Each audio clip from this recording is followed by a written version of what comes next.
आइए सीखते हैं मोलार मास निकालना या मॉलिक्यूलर मास को कैलकुलेट करना।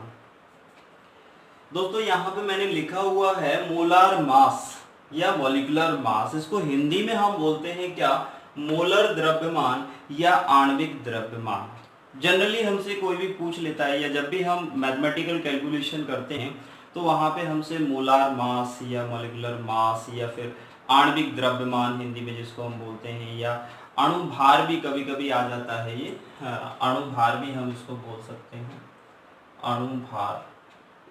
तो ये निकालते कैसे हैं, क्या होता है ना। तो जब भी हमको मॉलिक्यूलर मास या मोलार मास निकालने के लिए आता है या अणुभार या आणविक द्रव्यमान निकालने के लिए आता है तो हम क्या करते हैं, हमें कुछ परमाणु भार जिसको हम एटॉमिक मास बोलते हैं वो हमको पता होना चाहिए। तो देखिए सबसे पहले मैंने यहाँ पे कुछ मोस्ट जो एटॉमिक मासेस हैं उनको मैंने यहाँ पे लिख रखा है जो कि आपको याद होना चाहिए। अगर आपको याद है आप इजीली किसी का भी मॉलिक्यूलर मास निकाल सकते हो, किसी भी मॉलिक्यूल का आप मॉलिक्यूलर मास निकाल सकते हो, है ना। सबसे पहले हम देखते हैं सम इंपोर्टेंट एटॉमिक मास। तो हाइड्रोजन का आपको मालूम होगा, फिर भी हम यहाँ पे लिख लिया है। हाइड्रोजन का 1 होता है, लिथियम का 7 होता है, सोडियम का 23 होता है, पोटेशियम का 39 होता है, सीजियम का 133 होता है, बेरिलियम का 9 होता है, मैग्नीशियम का 24 होता है, कैल्शियम का 40 होता है और स्ट्रोंशियम का 88 होता है, बेरियम का 137 होता है, क्रोमियम का 52 होता है, मैग्नीशियम का 55 होता है, आयरन का 56 होता है, कोबाल्ट का 59 होता है, निकेल का 59 होता है। दोनों का लगभग सेम होता है तो हमने यहाँ पे सेम ही लिख लिया। 58.7 और 58.9 इस तरह से आता है तो मैंने दोनों का सेम लिख दिया। निकेल का 59, कॉपर का 63.5 होता है। जिंक की अगर हम बात करें तो इसके लिए होता है 65। Ag जिसको हम सिल्वर बोलते हैं, सिल्वर का जो एटॉमिक मास होता है वो 108 होता है। मरकुरी के लिए 200 इसका एटॉमिक मास होता है। गोल्ड Au जिसको हम गोल्ड बोलते हैं, सोना, इसके लिए 197 होता है। कार्बन 12 होता है कार्बन का, नाइट्रोजन का 14 होता है, ऑक्सीजन का 16 होता है, फास्फोरस का 31 होता है, सल्फर का 32 होता है, एल्यूमिनियम का 27 होता है, टिन का 119 होता है मतलब कि 119 होता है, पीवी का 207 होता है 207, है ना। क्लोरीन का 35.5 होता है। हीलियम का होता है आपका 4।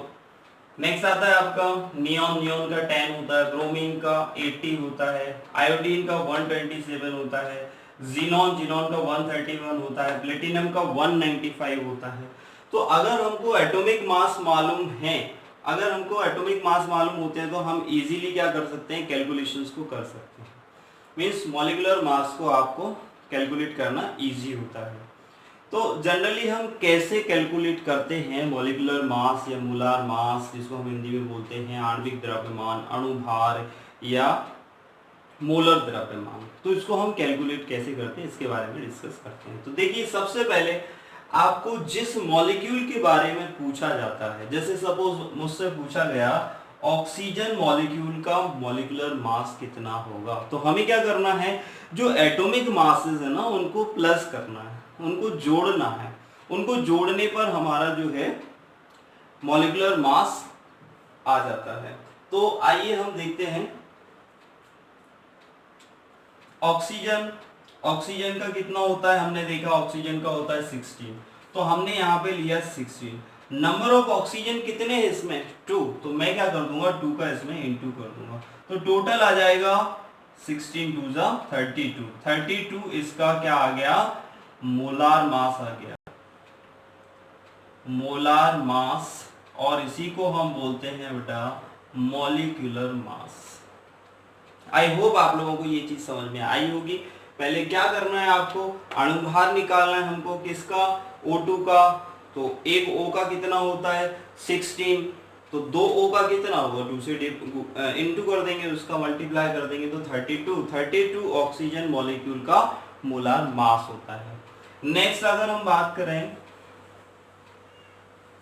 नेक्स्ट हम ले लेते हैं, हमारे पास में सपोज H2O है, इसका हमको मॉलिक्यूलर मास निकालना है, यानी वाटर का मॉलिक्यूलर मास या मोलार मास कितना होता है। तो एक चीज हमेशा याद रखें, जब भी आपको 2 एलिमेंट या 2 से ज्यादा एलिमेंट दे रखे हैं तो उन एलिमेंट के मास जो होते हैं, एटॉमिक मास जो होते हैं, उनको ऐड करना है आपको। तो आइए H2O का हम मोलार मास निकालते हैं। तो इसके लिए हमको क्या करना पड़ेगा, हाइड्रोजन का मोलार मास, एटॉमिक मास कितना होता है 1, नंबर ऑफ हाइड्रोजन कितने हैं इसमें 2, तो हम क्या करेंगे 2 का इंटू कर देंगे, प्लस ऑक्सीजन का मोलार मास कितना होता है 16, यानी कि एटॉमिक मास कितना होता है 16, और नंबर ऑफ ऑक्सीजन कितने हैं 1, तो टोटल कितना हो जाएगा 2 + 16 इक्वल्स टू 18। तो इस तरह से हम जो है वाटर का मोलार मास निकाल सकते हैं। नेक्स्ट अगर बेटा हम बात करें किसकी, नेक्स्ट हम कैलकुलेट करते हैं किसके लिए, NaOH के लिए।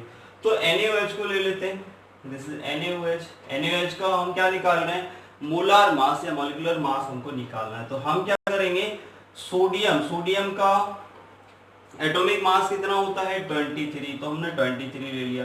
इसमें नंबर ऑफ सोडियम एटम कितने हैं 1, तो हमने 1 ले लिया, प्लस ऑक्सीजन का कितना होता है 16 और number of oxygen 1, plus hydrogen का 1 होता है, नंबर ऑफ हाइड्रोजन 1, सबको इनटू करके मतलब मल्टीप्लाई करके आप क्या कर दो, ऐड कर दो। तो 23 + 16 + 1 और टोटल करोगे तो इस तरह से ये कितना आ जाएगा आपका 40 आ जाएगा, 40 आपका क्या हो जाएगा मोलार मास या मॉलिक्यूलर मास हो जाएगा।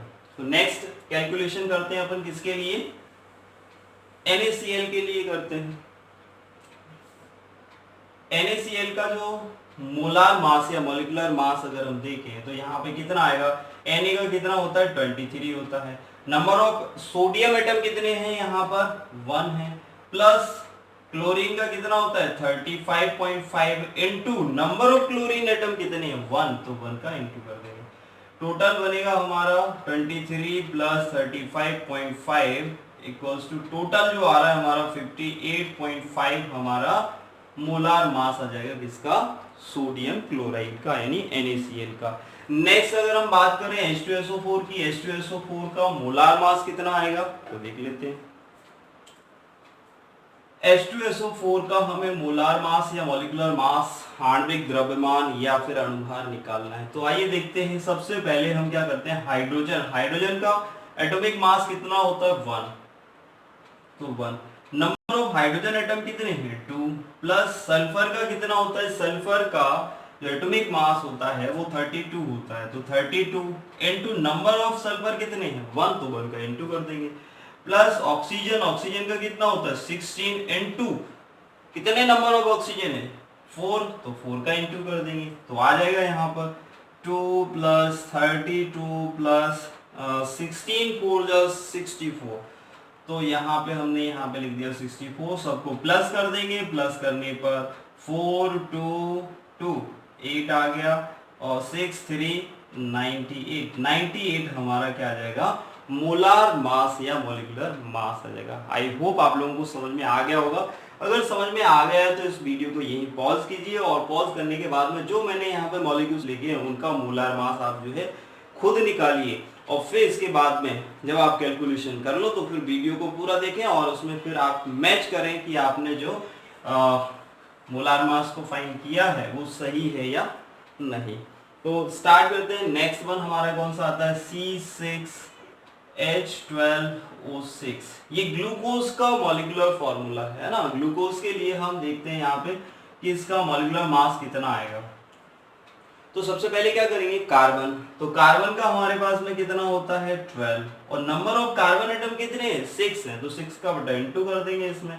प्लस हाइड्रोजन को देखते हैं तो हाइड्रोजन का मास कितना होगा 1 तो 1 का नंबर ऑफ हाइड्रोजन कितने हैं 12 तो 12 का इंटू कर देंगे। प्लस ऑक्सीजन का कितना होता है 16 तो 16 हमने यहाँ पे लिखा into number of oxygen molecule number of oxygen atom कितने हैं 6 तो इन सबको फिर क्या कर देंगे 12 6 जा 72 प्लस ये तो 12 भी आएगा और ये कितना आ जाएगा आपका 16 इंटू 6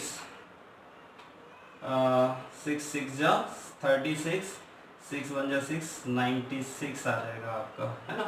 तो 96 आया। अब हमने यहाँ पे 96 लिख दिया। अब इन दोनों को तीनों को प्लस कर देंगे, प्लस करेंगे तो कितना आएगा 6 2 8 8 2 0, है ना। नेक्स्ट 9 1 10 10 और 7 कितना होगा आपका 17 17 1 कैरी 18 180 आपका क्या आ जाएगा molecular mass, molar mass, molecular mass, molar mass या फिर आणविक द्रव्यमान, अणुभार या फिर हम मोलर द्रव्यमान भी इसको बोल सकते हैं। तो आई होप आप लोगों ने करके देखा होगा, आपका सही होगा। नेक्स्ट अगर हम बात करें KMnO4 के लिए निकालेंगे। KMnO4 का मॉलिक्यूलर मास कितना आएगा, तो इसके लिए K का कितना होता है 39। नंबर ऑफ K कितने हैं इसमें 1 प्लस मैग्नीज का कितना आ रहा है हमने लिखा 55। तो नंबर ऑफ मैग्नीज कितने हैं 1, तो 1 का इंटू कर देंगे। ऑक्सीजन का 16 इंटू 4, है ना। अब इसमें देखिए आप 39 ही आएगा इसका, तो प्लस 55 आएगा और 16 4 जो 64 आएगा। सबको प्लस करेंगे और प्लस करने पर कितना आ रहा है हमारा 4 5 9 9 9 18 18 का 8 आ जाएगा, है ना। 1 कैरी आ जाएगा। 6 5 11 11 और 3 14 14 प्लस 1 150 यानी कि 158 हमारा क्या आ जाएगा मोलार मास आ जाएगा किसका KMnO4 का। तो जो भी है जिसका भी मॉलिक्यूल्स आपको दे रखा, जो भी मॉलिक्यूल आपको दे रखा है उसका आप मॉलिक्यूलर मास बहुत इजीली निकाल सकते हो। क्लियर है। अब नेक्स्ट हमारे पास में आता है CO2। तो CO2 का मोलार मास हम देखते हैं, CO2 का मोलार मास देखते हैं। कार्बन का कितना होता है 12 इंटू कितने कार्बन है 1, तो 1 का इंटू कर देंगे। प्लस ऑक्सीजन का कितना होता है 16। नंबर ऑफ ऑक्सीजन कितने हैं आपके पास में, नंबर ऑफ ऑक्सीजन है हमारे पास में 2, बस इसका इंटू कर दो प्लस कर दो।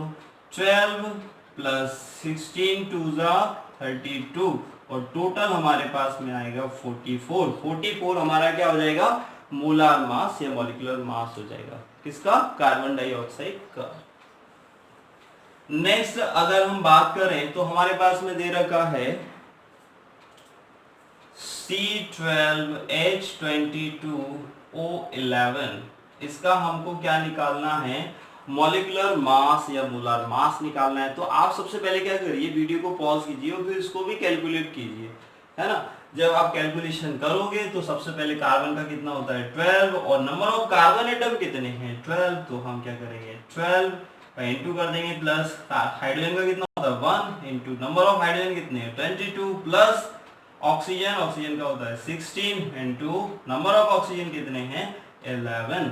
इन सब का इंटू करिए आप तो ये आ जाएगा 144, ये आ जाएगा आपका 22 और ये हमारे पास में आ जाएगा कितना 16 इंटू 11, तो ये आ जाएगा हमारा 6 7 और हमारे पास में आ जाएगा 176 हमारा ये आ जाएगा 176 हम यहाँ पे रख देते हैं।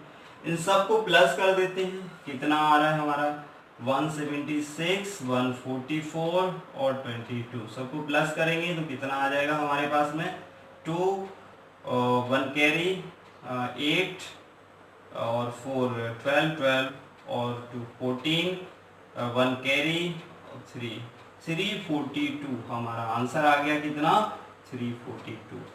ये हमारा मोलार मास या मॉलिक्यूलर मास है। आई होप आप लोगों को ये मॉलिक्यूलर मास निकालना या मोलार मास निकालना आपको आ गया होगा। तो आई होप आप लोगों को ये वीडियो अच्छी लगी होगी। थैंक्स।